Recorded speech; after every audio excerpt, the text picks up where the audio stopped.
Bonjour, c'est Luc. Cette petite vidéo suit en fait la vidéo précédente concernant la liste de choix, mais surtout la manipulation des listes de choix. Ici, je vais plutôt passer en revue rapidement, très rapidement même, l'ensemble des listes de choix et vous donner quelques compléments d'information quant à leur utilité dans Elaïs. Alors, nous y voici. Il y a des choses sur lesquelles, évidemment, je vais passer en une seconde. Bon, les absences, elles sont utilisées évidemment dans le cas d'un bureau où on a du personnel et qu'il faut gérer un peu tout ça. Les activités, j'ai déjà décrit dans la manipulation des listes de choix à quoi ça pouvait servir. Donc c'est une classification des clients. Catégorie partenaire, là ce sont des catégories, des mots-clés qu'on va introduire pour tous les types de partenaires, sauf bien sûr le personnel, et qui vont affecter donc chacun des partenaires et surtout auront la possibilité, donnera plutôt la possibilité de les retrouver sur base de leur catégorie. Ces listes sont utilisées dans les fiches partenaires, donc fiches clients, fiches prospects, etc. Champ perso. Alors les champs perso, il en manque certainement un ici, mais ce sont des champs personnels qui vont pouvoir être appelés dans les contacts et dans les dossiers. Donc ici, ce qu'on voit ici, ce sont les libellés des champs perso. Donc par exemple, vous avez voiture et à côté, vous avez un champ qui va vous permettre de décrire éventuellement la voiture, propriétaire, un champ, etc. Euh, il manque certainement un champ, donc il y a peut-être un petit défaut au niveau des champs perso. Civilité, c'est très clair, c'est l'intitulé d'une personne qui va être utilisé dans le cadre des documents qui vont sortir du bureau, donc les factures, les offres et plus tard les courriers. Code NAS, c'est un code en fait, une nomenclature européenne qui permet de classer, ici en l'occurrence les clients, qui permet de classer les clients sur base d'un code, c'est standard, ça a été ajouté à la fiche client, ben, il est clair que probablement vous n'allez pas l'utiliser ou très peu de personnes vont l'utiliser, mais ça sert peut-être à faire des statistiques. Les contrats, type de contrat, depuis l'indépendant jusqu'au contrat laissé à durée déterminée, etc. Utilisé encore une fois dans le cadre d'un bureau à personnel où on va qualifier plutôt le type de contrat qu'on aura signé avec telle ou telle personne. Diplôme, on reste toujours dans le personnel, c'est pour qualifier, c'est pour attribuer un diplôme à quelqu'un, donc un membre du personnel, voilà. Son diplôme principal, c'est l'idée dans la fiche personnelle. Les étiquettes, étiquettes, ça sous-entend peut-être bien ce que ça veut dire. C'est une petite étiquette qu'on va mettre sur les contacts et qui permettra de retrouver encore une fois sur base de l'étiquette toute une série de choses qui ont la même qualité. C'est utilisé en fait grosso modo dans Elaïs comme un classement secondaire par rapport aux classements principaux. Fonctions administratives, bon je crois que c'est clair. Dans un bureau à euh, avec du personnel, avec même peut-être beaucoup de personnel, c'est peut-être aller très loin, mais comme Elaïs peut le plus, il peut le moins, c'est un peu l'idée. Fonction technique, c'est le même cas de figure, on retrouve des types de fonctions techniques. Formation, c'est une liste qui est utilisée aussi dans la fiche personnelle et qui peut qualifier les formations que les membres du personnel reçoivent ou ont reçues au fil du temps. Donc on pourrait tracer simplement les types de formations que les gens vont recevoir et c'est aussi calé sur les suivis de formation professionnelle obligatoires qui sont l'apanage donc des fiches personnelles. Langue, ici c'est principalement à mon avis utilisé en prospection. Ça peut dire pour un certain contact, par exemple, voilà, ce mec-là il parle anglais, il parle français, il parle espagnol, simplement pour dire et pour surtout pardon, se rappeler de ce contact en question. Alors mémo contact, donc on est dans contact, ce sont les mémos contact. Ce sont des champs libres, des champs longs, donc on peut mettre beaucoup de texte dans un mémo contact, voire des pages et des pages, et ça permet donc d'intituler et de donner plutôt un libellé à ces champs mémo. Ces champs mémo sont accessibles sur la fiche contact dans le menu de bas de fiche. Niveau d'études, on revient au personnel, qualifier le niveau d'études de chaque membre du personnel. Prospect centre d'intérêt, c'est utilisé dans la fiche prospection qui sera à moyen terme la prospection une nouvelle activité à côté de info, offres et dossiers. Ici, on peut ajouter, on peut rentrer plutôt une dizaine, enfin 10 centres d'intérêt. Donc en fonction du bureau, on pourrait dire, tiens, moi je vais prospecter pour telle et telle chose. Et puis quand on voit le prospect, on peut dire, voilà, cette personne, ce prospect, il est intéressé par telle et telle ou telle chose. Prospection, encore une fois, ce sera utilisé plus tard dans cette nouvelle activité. Ce sera le résultat, c'est le résultat éventuellement d'une visite de prospection. Donc fiche contact prospection.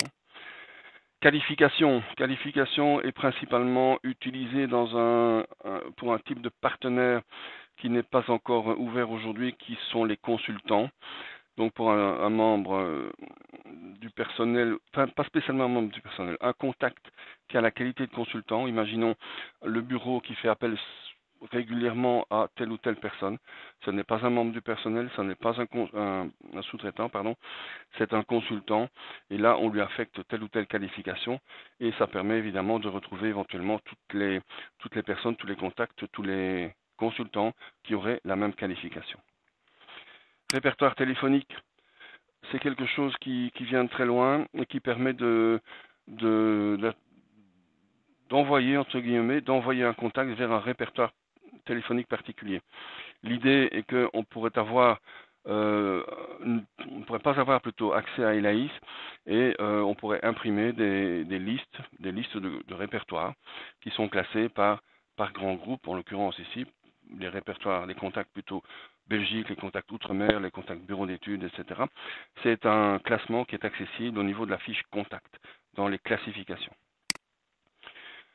Service, c'est au même titre que les fonctions administratives et techniques qu'on a vu plus haut, ce sont des grands services entre guillemets qu'on pourrait voir dans un bureau. Société, ça c'est très clair, c'est le statut juridique constitutif donc de la société, enfin au niveau de la constitution plutôt, une SA, une SPRL. Source d'information, on peut caler sur la fiche contact la source de l'info, à savoir, tiens, cette personne, ce bureau, je l'ai connu au travers d'un magazine, je l'ai entendu à la radio, etc. Donc c'est la source d'une information contact. Suivi, c'est toute une série de choses qu'on peut avoir avec un contact en termes de suivi. On peut lui téléphoner, on peut lui donner rendez-vous, on peut aller déjeuner, on peut lui écrire un mail, on peut faire toute une série de choses. Ce suivi est accessible en bas de la fiche contact, comme il est aussi accessible au bas des fiches dossiers, et ça permet donc d'une part de dire pour un contact par exemple, tiens, j'ai eu une réunion avec lui tel jour, mais surtout aussi de programmer éventuellement une réunion tel ou tel jour, et il apparaîtra dans le planning. Sélection, ça c'est exactement à mettre en parallèle avec les répertoires téléphoniques un peu plus haut. C'est une façon de sélectionner des contacts et qui serviront ou qui peuvent servir d'une part à envoyer des SMS groupés par exemple à tous les gens qui ont été sélectionnés par exemple pour les vœux de fin d'année, et ça permettra aussi de faire des mailings. Donc on envoie les contacts, on leur cale une sélection sur base d'un mot-clé, et puis tous ces gens-là sont sélectionnés pour telle ou telle action. Donc disponible également sur les fiches contacts au niveau de la classification. Activité. Activité non productive, c'est quelque chose qui n'est pas ouvert actuellement, mais qui permettra au fil de l'année, au fil des années, de dire, tiens, voilà, aujourd'hui, on n'a rien fait, par contre, on a fait l'entretien du bureau. Et un autre jour, telle ou telle personne a fait du jardinage. Et puis un tel autre jour, voilà, on a tondu la pelouse, pour dire quelque chose d'assez rigolo, mais qui existe. Et en fait, ça permet de voir où partent les heures des gens. Il est clair que potentiellement une personne a 8 heures à facturer, mais ça c'est un peu idéal et utopique. Par contre, si on tient bien les fiches de prestation, il pourrait dire, tiens, voilà, moi j'ai pas travaillé aujourd'hui, mais j'ai fait du déménagement ou de l'archivage. Voilà, c'est à ça que vont servir les heures non productives, les activités plutôt non productives. Anomalie, heures non facturables, motifs. Donc ça c'est quelque chose qui apparaît dans les heures non facturables. Donc on peut imaginer un dossier dans lequel plutôt on va sur le terrain, Et la personne, et plutôt il y a une panne de batterie, et on ne peut pas évidemment facturer décemment les heures passées à aller sur le terrain et à revenir au bureau parce que la batterie était en panne. Alors on note que ce sont des heures non facturables, mais à côté de chaque heure non facturable, l'AIS demande impérativement un motif. Alors on va choisir ici un motif clé, un motif type plutôt, à côté duquel on pourra aussi écrire une remarque. Et ça permet encore une fois de voir, tiens, au fil du temps, on n'a que des pannes de batterie, et ça permettra de faire des statistiques et surtout de prendre des décisions à terme sur telle ou telle machine, tel ou tel appareillage. Champ perso, ça c'est exactement la même chose que les champs perso qu'on a vus au niveau des contacts. Donc on a dans les dossiers une possibilité d'écrire une série de champs personnels, donc dont ici on écrit les libellés. Pardon. Chronologie. Alors la chronologie est un module qui va être, enfin pas un module, mais en tout cas une petite section des dossiers qui va être revue, mais on aura grosso modo ces possibilités d'introduction, à savoir quand on parle de chronologie dans un dossier, on parle de chronologie administrative et pas de chronologie technique. Donc la chronologie, et je prends deux ou trois mots principaux qui sont bon, la commande, l'acceptation de la commande, par exemple, l'envoi du contrat, etc. Ça, ce sont des mots-clés qui feront partie de la chronologie administrative d'un dossier. Et donc, au fil du temps, on saura dire, OK, ce dossier-là, on a reçu la commande tel jour, et on sait mettre ça en rapport et en parallèle avec, par exemple, l'exécution technique du dossier. Les codes services, mais les codes services, c'est clair que là, tout le monde connaît, tout le monde a assimilé. Il y a strictement rien à dire sur les codes services. Les événements, ça fait partie des activités. C'est un bouton qui n'est pas un sous-module, plutôt qui n'est pas encore, je pense, actif, et qui permet en fait simplement de tracer toute une série de choses, mais principalement des problématiques de formation, des problématiques de séminaires, etc. Mais aussi surtout de pouvoir enregistrer pour tel et tel événement les personnes qu'on y aura rencontrées, avec un résumé, avec la possibilité de caler pour tous ces événements, des documents, etc. Les leçons apprises. Alors là, c'est une possibilité qu'on a dans le dossier. C'est un onglet qu'on trouve dans le dossier, dans la fiche dossier, en dessous du détail, quelque part par là, au milieu de la fiche, et qui permet à l'issue d'un dossier d'indiquer toute une série de choses, à commencer par, OK, c'est un dossier intéressant, on a appris telle ou telle chose. Ici, en fait, il faudrait lister des leçons types, d'une part, et puis on sait apprécier le dossier par une certaine cotation, une pondération de certains postes. Et encore une fois, tout ça, c'est faire des fins statistiques. Quand tout ça sera bien en ordre, on pourra plus tard, dans la section statistique des LAIS, dire, tiens, on a fait cette année-ci une multitude de dossiers. Et dans la multitude de ces dossiers, il y a par exemple une vingtaine de dossiers pour lesquels on n'a pas été du tout content pour telle ou telle raison. On a appris que, et pour finir, encore une fois, ces sujets à prise de décision. C'est une section qui est un peu cachée et qu'il faut connaître. Encore une fois, un onglet au milieu de la fiche dossier. Tout ça pour dire que à l'issue d'un dossier, et c'est encore une fois l'apanage d'une base de données qui dit qu'il faut quand même une certaine discipline et il faut passer un certain temps. Comment vais-je dire, enregistrer les leçons apprises d'un dossier, ça peut peut-être durer, je sais pas moi, 5 minutes, mais je crois qu'à terme, ça peut être intéressant. Offre, échéance de facturation, bon ça c'est clair, c'est pour déterminer le calendrier de facturation dans les offres, on peut encore en rajouter bien sûr. Où est le dossier?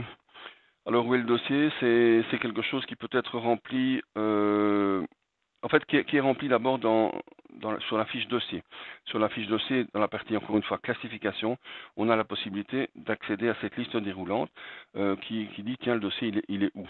Alors ça peut être il est où en termes physiques, c'est-à-dire que il est dans l'armoire de gauche parce que là c'est l'armoire de gauche qui attend par exemple que les dossiers soient mis en archive physique, soit il est en attente voilà de renseignements cadastraux, c'est plus général, ça on part technique, mais en fait où est le dossier c'est au sens très large, mais au moins on peut tracer exactement l'étape à laquelle se trouve un dossier quelconque. Et évidemment, c'est tous ces dossiers qui sont par exemple où on a attribué les levées à faire, eh bien ils sont peut-être d'une part tous ensemble dans une armoire, mais ils sont aussi retrouvables au niveau d'une liste précise, donc dans le groupe dossier. Mémo, exactement comme dans les contacts, on a ici des mémos libres, mémos texte. Ce sont ici les libellés des mémos. On peut faire ça dans les offres, on peut faire ça dans les dossiers. Donc c'est du texte au kilomètre. On peut ici faire un copier-coller par exemple de quelque chose, le mettre dans le dossier et c'est accessible donc sous la forme de mémo. Raison abandon, ça c'est un peu du monitoring et de la qualité, du quality management. On peut à tout moment abandonner par exemple un poste pour une raison quelconque. Enfin, quand je dis la raison quelconque, elle peut être déclarée ici. Par exemple, le dossier est trop compliqué ou il faut envoyer dans toute une série de choses, etc. Ici, les raisons d'abandon, ben, on peut en rajouter, et surtout, si le poste est abandonné, il y a une petite section dans le dossier, dans la fiche dossier, qui permet d'aller enregistrer cela. Tout ça, encore une fois, à des fins statistiques, mais aussi à des fins de mémoire. Donc, si on ouvre un jour une fiche dossier, on voit, ah oui, ok, on l'a abandonné parce que la proposition était mal ciblée, on aurait perdu de l'argent. Voilà, ça c'est dans la fiche dossier, dans une petite section où il est marqué, je pense, monitoring. Référence. Alors, référence, il y a plusieurs choses dans référence. Il y a des chiffres clés, il y a des classes et des spécialités. Alors, à l'issue d'un dossier, imaginons que vous ayez fait un dossier qui est, entre guillemets, représentatif de l'activité du bureau et que vous voudriez, à l'occasion, servir pour un prospect comme référence, on peut sortir une fiche référence où on va, voilà ici, là, on va d'abord intituler la fiche, on va lui faire passer, lui donner une classe, voilà. On peut faire voilà des références topo, SIG, bref, ici c'est un nom qu'on ajoute euh, comme vous le voulez, bien évidemment. Ensuite, sur la fiche référence, on peut attribuer à la fiche référence 10 chiffres clés. Alors 10 chiffres clés, bon ici elles sont un peu bizarres, mais bon on pourrait imaginer nombre d'hommes-mois, on pourrait imaginer les délais, on pourrait imaginer toute une série de choses. Et là ce sont en fait des champs libres qu'on retrouve sur la fiche de référence. Il est clair qu'une fois qu'on a qu'on a attribué ici un intitulé pour ces chiffres clés, il est recommandé de ne pas y bouger au fil du temps pour pouvoir encore une fois sortir d'une part des statistiques, mais avoir des fiches références qui soient semblables. Classe de référence, bon là aussi on peut faire des classes carrière, urbanisme, donc ça c'est une classe de référence, je crois que là c'est très clair. Et puis alors ici une série de spécialités qu'on a mises en œuvre pour finaliser ce dossier dont on fait une référence. Donc ici on pourrait dire voilà c'est un chouette dossier de je ne sais pas très bien quoi. Eh bien, on a mis en œuvre des scanners, on a mis en œuvre de la topo sophistiquée, on a mis en œuvre de la topométrie. Donc, tout ça sont des spécialités qu'on va afficher sur la fiche référence. C'est évidemment des grands noms génériques, mais qui permettent aux prospects tout de suite d'appréhender le potentiel du bureau, en fait. Satisfaction client, là, c'est quelque chose qui va aller dans le même secteur que les leçons apprises, comme qu'on a vu plus haut. Donc, à l'issue d'un dossier, on passe par leçons apprises. D'une part, ça c'est très clair, les leçons apprises, je crois qu'elles ont été décrites un peu plus haut. Mais alors, on peut donner une idée de ce que le client a été ou pas satisfait à l'issue d'un dossier. Donc là, encore une fois, il y a beaucoup de choses en fait qui sont faites à des fins statistiques, mais d'une part, d'autre part, qui sont à mon avis rapides à remplir, mais qui verront leur utilité et toute leur utilité à terme. Tâches, là on l'a vu dans la fiche poste, on peut déclarer, je ne vais pas venir sur checklist action parce qu'elle n'est pas encore utilisée et c'est un peu superflu aujourd'hui de passer du temps à ça. Par contre, les tâches, je vais tout de suite aller aux tâches et aux groupes de tâches. Donc en fait, ça c'est pour apporter une subdivision dans un poste. Donc on a un dossier, on a un poste, par exemple bornage, et dans le bornage, on voudrait être fin au niveau de la planification. Et on voudrait justement séquencer toutes les étapes du bornage. Si je clique sur bornage ici, voilà, j'ai ici mis une série de petits points qui sont assez classiques dans un bornage. Ils sont pas, voilà, comme ça, je crois qu'ils sont classés plus ou moins.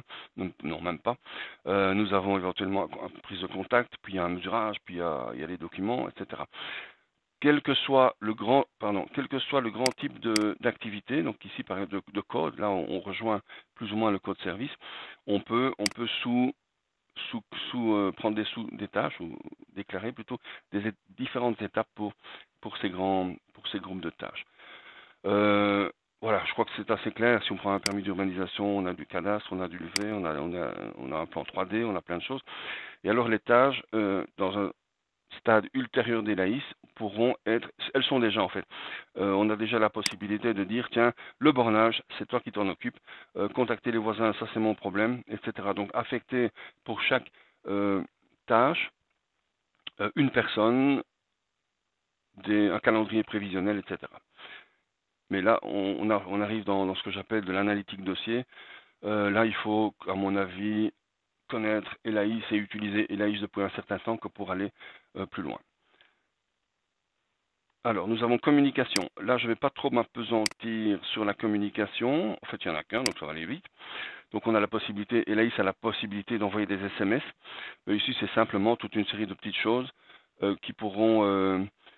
des petites phrases qui pourraient être appelées automatiquement, faute de les retaper, automatiquement et être envoyées à tout un chacun par l'intermédiaire de la fonction SMS. Logistique, licence, abonnement. Là, il y a un groupe qui n'est pas ouvert actuellement dans la logistique qui permet donc de gérer les licences, les abonnements et toute une série de choses qui ont été acquises par le bureau.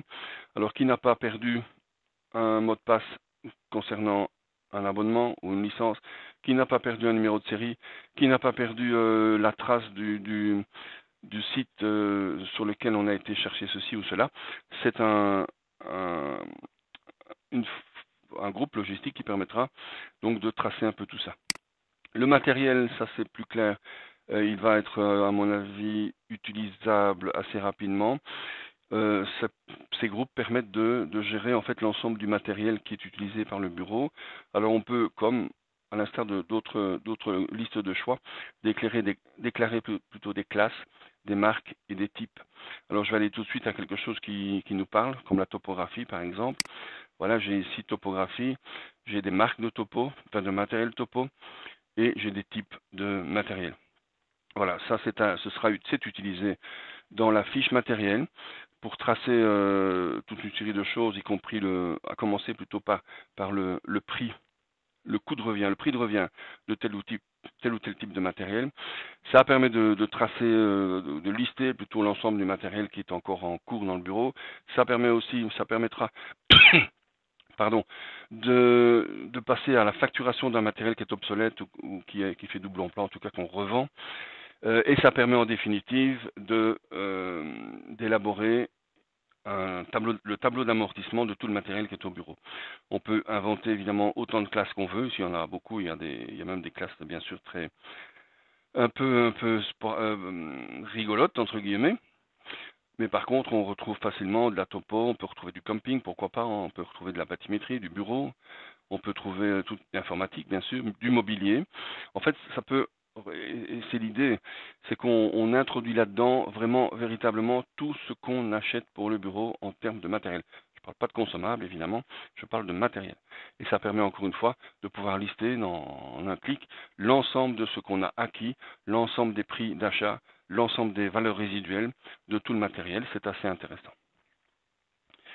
Le suivi du matériel, là je ne vais pas m'appesantir, je vais simplement vous montrer les noms, à savoir les causes, ce sont les causes de malfonctionnement ou de problèmes. Résultat, c'est le résultat du matériel en termes de maintenance. Et là, ce sont les solutions qu'on peut apporter à un problème de maintenance, un problème de matériel tout court. Là, je ne vais pas m'appesantir puisque c'est un menu qui n'existe pas encore. Y compris pour documents, sauf peut-être la création de répertoire. Création de répertoire, ça je crois que c'est très clair et je crois que tout le monde l'a assimilé. Donc lorsqu'LAIS crée un contact, une offre, un dossier, etc., LAIS va automatiquement sur le disque dur créer des répertoires défauts. Alors voici ici pour les contacts, LAIS va créer buffer, courrier, etc. Ça, ce sont des répertoires défauts que pour le moment on ne peut pas modifier. je crois que j'apporterai quand même une certaine modification un peu plus tard. Donc, par défaut, on a ça. Alors, vous avez ici, toujours pour contact, la possibilité d'introduire une série de répertoires personnels qui vont venir s'ajouter lors de la création d'un contact sur le disque, qui vont venir s'ajouter au répertoire défaut. Donc en l'occurrence, on aura ici tout ce qui est bleu et on va rajouter un répertoire défaut test, et puis ce répertoire, et puis ce répertoire. Enfin, nous avons une liste catalogue. Ici, le catalogue, ce sont des noms de répertoires. Là, on peut en inventer 1000 si on veut. Des noms de répertoires qui peuvent être appelés, je vais dire sporadiquement à l'intérieur d'un dossier. Donc on est dans un dossier, on est à l'intérieur des LAIS et on se dit tiens, moi j'ai un document, je ne sais pas où le mettre, dans mes répertoires défauts, je n'ai pas prévu par exemple formation, eh bien on peut aller mettre à l'intérieur, au travers plutôt de la fiche dossier ou à l'intermédiaire de la fiche contact, on peut aller chercher un répertoire du catalogue et le rajouter dans le contact en question. Donc ça c'est intéressant. On n'a pas encore vu toutes les fonctionnalités de cet aspect des LAIS, mais bon, ça fera certainement l'objet d'une autre vidéo. Document de facturation, là je crois que c'est très clair. C'est une liste de noms de documents qui peut être appelé chaque fois qu'on fait une facture. La notion de document de facturation défaut va arriver, donc on verra incessamment sous peu une ligne en rouge et ce sera le nom du document de facturation qu'on utilise par défaut. Documents mots-clés et documents thèmes, ce sont des mots-clés par définition ou des thèmes clés qu'on va pouvoir amener dans pas mal de choses au niveau des LAIS, à commencer donc par les dossiers, etc. et qui permettront grâce à eux donc de retrouver tel ou tel dossier parce que par exemple ici dans le mot-clé on a du dossier, on a introduit le mot Sahel, ouais, pour prendre un cas très typique belge, ou plutôt cadastre. Et là, on va retrouver tous les dossiers qui auront touché au cadastre parce qu'on leur a mis, on lui aura mis le mot-clé cadastre dans sa fiche. C'est quelque chose évidemment qui aura sa raison d'être et encore plus sa raison d'être lorsque nous aurons la gestion électronique des documents dans ELAIS. Thème, c'est le même principe. Transmission, ben, c'est les moyens, donc documents de transmission, c'est la façon dont on a envoyé telle ou telle chose, à commencer par une facture, ça pourrait être n'importe quoi, et ça sera aussi utilisé au niveau des documents techniques. Voilà, on a envoyé tel ou tel document par courrier, un PDF, à tel client. Voilà, c'est à ça que ça va servir. Cartographie, pas grand chose à dire au niveau carto, je vais peut-être faire ceci.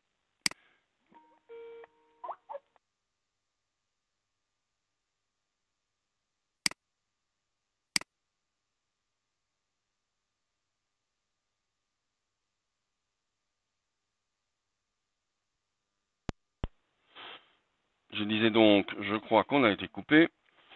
Et j'arrivais plutôt à la cartographie, bon, qui est un mot un peu pompeux peut-être, mais qui aura son utilité à moyen terme, avec d'abord la liste pays, qui alimente donc la liste déroulante des pays, mais bien d'autres choses, par exemple les nationalités, les devises aussi, et des choses qui sont prises ou qui seront prises en compte dans ELAIS. La liste des communes, des rues et des communes belges, c'est une liste qui vient de la Poste, qui est censée être exhaustive et qui permet donc de retrouver pas mal de choses. Et c'est une liste qui peut être appelée au niveau des contacts, mais qui devrait être un peu mieux être utilisée pour être très clair. Les finances, les comptes, ben ça c'est un attribut des comptes bancaires qu'on va enregistrer dans ELAIS. Compte courant, compte épargne, ce sont évidemment les deux principaux. Alors les devises donc, qui sont connectées au pays, on vient de le voir. Les devises donc permettent d'enregistrer des taux. Bon, encore une fois, c'est quelque chose qui est de moins en moins utilisé puisqu'on utilise l'euro, mais qui peut être dans certains cas de figure utile. Échéance de facturation, donc ça ce sont les factures du bureau qui sont émises.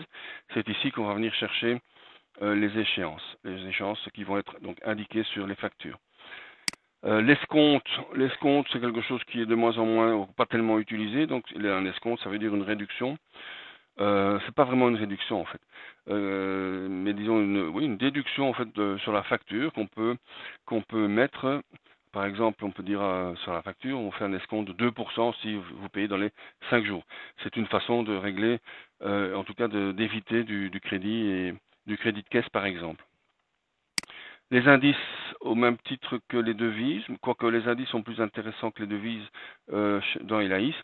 Donc les indices, plutôt, on peut en mettre autant qu'on veut et on peut caler donc les barèmes sur tel ou tel indice en fonction d'une valeur initiale du barème par laquelle on aura créé le barème et par exemple de la création d'un nouveau barème basé sur le même indice. Et donc là, on prend en compte la différence d'indices qui peuvent évidemment aller dans un sens ou dans un autre. Moyen de paiement, ça c'est très clair, c'est principalement appelé et utilisé dans les pièces justificatives d'un dossier. Les niveaux de facturation, euh, de aucun à final. Donc on peut mettre sur la facture un qualificatif de la facturation. Voilà, facture intermédiaire, facture d'acompte, facture provisoire, facture pro forma. Ça c'est appelé donc sur la facture, dans la fiche facture. Remise, c'est un peu la même chose qu'un escompte. Ça c'est pas tout à fait la même chose puisque la remise est intégrée entre guillemets dans le paquet d'argent, tandis que l'escompte vient au-dessus. Moi, je ne vais pas entrer, je vais me perdre dans quelques explications, mais là, il y a une différence fondamentale entre remise et escompte, mais finalement, c'est un peu la même chose. C'est pas très clair ce que je raconte. Les articles code TVA, ce sont des articles spéciaux du code TVA qu'on peut amener sur la facture. Par exemple, un article que j'ai souvent utilisé, c'est l'article 21, si mes souvenirs sont bons, d'un code, je ne sais pas si c'est toujours le même, mais qui dit, voilà, article 21, exonération de TVA parce que c'est une prestation à l'étranger. Voilà, ça c'est ce type d'article qu'on peut amener aussi sur la facture. Régime TVA, là c'est pour qualifier le régime TVA du bureau. Il faut demander au comptable à quoi ça sert. Je n'ai pas envie de rentrer dans des considérations ici. Alors divers, nous avons ici vraiment dans les divers des listes voilà, de durée qui sont utilisées, je crois, dans les barèmes. Des types de coordonnées, là on verra leur utilité à terme dans le module cartographie et puis une série d'unités dans la liste unité qui est appelée à gauche et à droite d'Elaïs de temps en temps. Voilà, je vous souhaite un bon travail.